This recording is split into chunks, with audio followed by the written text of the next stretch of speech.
Hey, welcome to Tabletop Skirmish Games. I'm Lee, and in this video I'll show you how I painted my Commando Grot from the Octarius box set.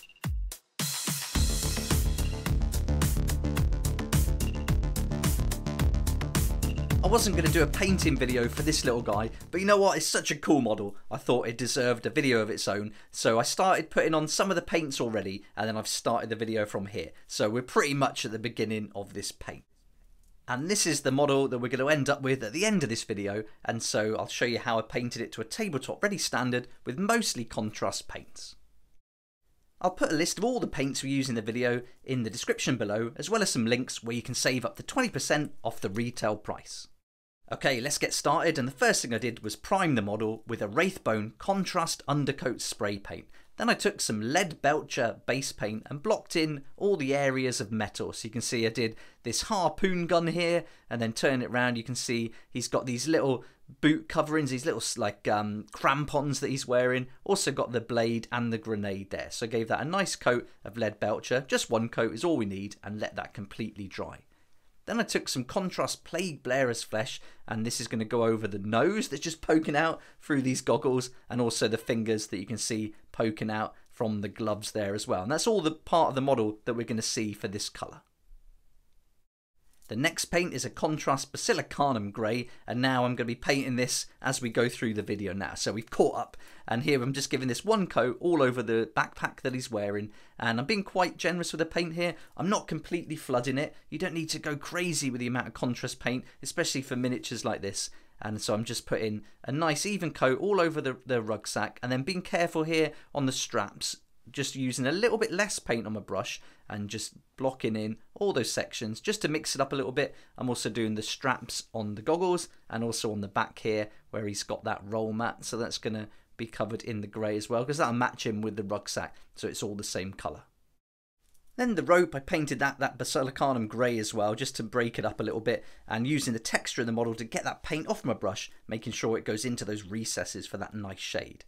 Then I took some contrast black Templar, and this is going to be for the wetsuit, and here I'm trying to start and end my brush strokes where I want most of the paint to build up, again using the texture of the model to get the paint off the brush, and then spreading it around, pushing and pulling that paint so that it goes where I want it to go, making sure it pools in the recesses, and those more flatter raised areas don't get such a thick covering of paint. And again, I'm not completely flooding it here, I'm being quite generous, but not too much paint at all. So there's a tendency I've seen with contrast paints when they first come out was to put loads of paint on, but you really don't have to do that. So just be nice and careful with the amount you're putting on your brush, and you certainly get used to it with the different colours. Some contrast paints you can put a little bit more on, they'll dry a lot more opaque, whereas ones like this black Templar are quite thick and dry really nice and dark.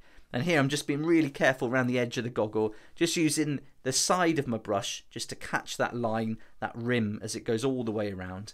Then we're going to paint the flippers at the back, a really cool feature of this model. And you can build this in two ways actually, there's two different ways you can put it together. Then I took some contrast Creed Camo, a great colour green here, and I'm going to put this all over the glove and that roll mat as well. So this glove, although it's a small section of the model, there's quite a lot of surface area with all that texture going on, so you find you need to use quite a bit of paint there, but just put it on and dab it in and really work it into those creases and all the different textures.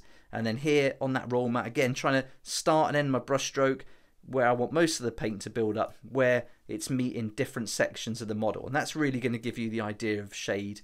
Then I took some contrast Blood Angels red, and this is going to be for the grenade, one little coat just over the top. And the good thing about this, you don't have to be super careful. As long as it doesn't go on to the other parts of the model, you can paint it on quite scruffily, because that's the look that we want to go for. And we'll do a bit of dry brushing later on with a brighter silver, so it really sells that metallic effect. Now it's time for some Aggaros dunes, and this is going to be a nice gold colour that we're going to put over that Leadbelcher. This is a great technique. Using contrast paints over Leadbelcher I think is awesome, and these kind of paints like the Aggaros dunes dry quite opaque, so you really see that metallic look coming through. And while I've got that paint on the brush, I'm also going to give the base one quick coat of this. I won't be basing it in this video, but there is another video you can watch, and I'll put a link to that at the end of this one to see how the bases are made. Then I took some Volupus pink contrast, and I'm just putting this on the straps around the little snorkel here, and that's just going to tie it in with the other members of the kill team, and a little bit on this binding of the dagger as well, just breaking up that grey too. Then I take some Aethermatic blue and I'm putting a little dot of this inside the goggles there, and you see already it's gone to the edges on its own and left the centre a lot paler. Then I take some Nuln Oil Shade, and this is going to go over all the areas that we haven't quite painted yet, but I'm also going over that rope as well, just to really get stuck into that shade and bring out the texture of the model a lot more. And then I'm putting it all over all the metal areas. So this is going to take that shine away, dirty it up a bit, give it a bit more shade in areas, and really give it a more rougher look.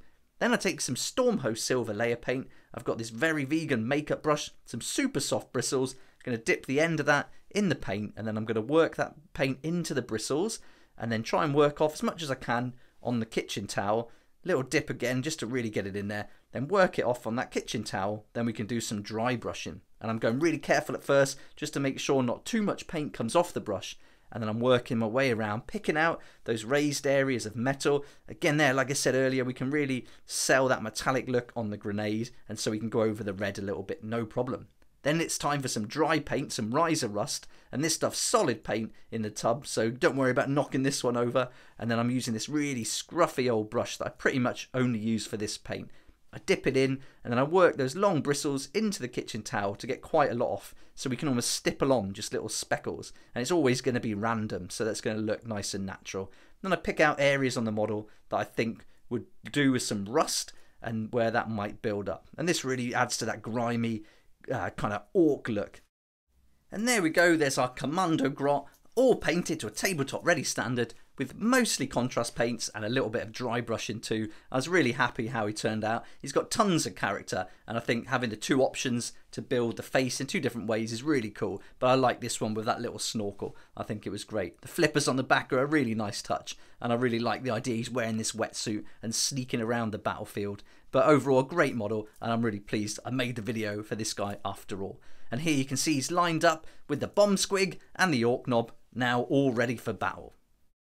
I'll link the bases video to the end of this one so you know how to make that if you'd like to check it out, and also watch how to paint the bomb squig and the Orc Commando Orc knob too. And I've also done videos on how to paint the Veteran Guardsman and loads of other parts of the whole box set from the Octarius box set, including the oil pump, those ramshackle walls, the different barricades as well, even these little scrap piles. So there's pretty much a video for everything that came in the box, and I'll be doing a video really soon for all the orcs so you can see them all lined up and painted. I've done a couple for how to build the different kill teams with what comes in the set too.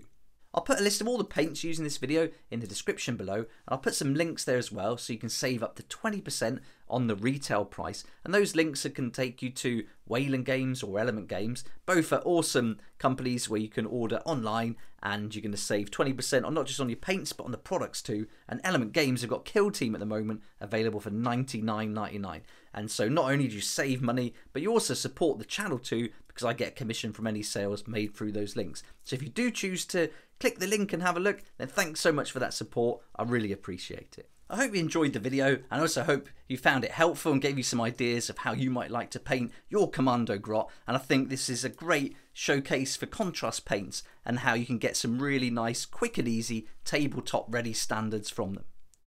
I'd love to know what you think about this model in the comment section below, and also which face did you choose, the snorkel or the other one that came with the set. So let me know, it'd be awesome to hear what you think. But for now, thanks so much for watching. Please like if you like it, subscribe for more videos like this, and don't forget to hit the notification bell to join me next time on Tabletop Skirmish Games. If you like this kind of content and would like to support the channel, then please check out my Patreon page, and thanks to everyone who's joined so far. It's really awesome. We hang out on Discord, talk about the hobby, share ideas and help each other out, and you'll get some perks there that you're not going to find anywhere else. So I'll put a link in the description, and it'd be great to see you there.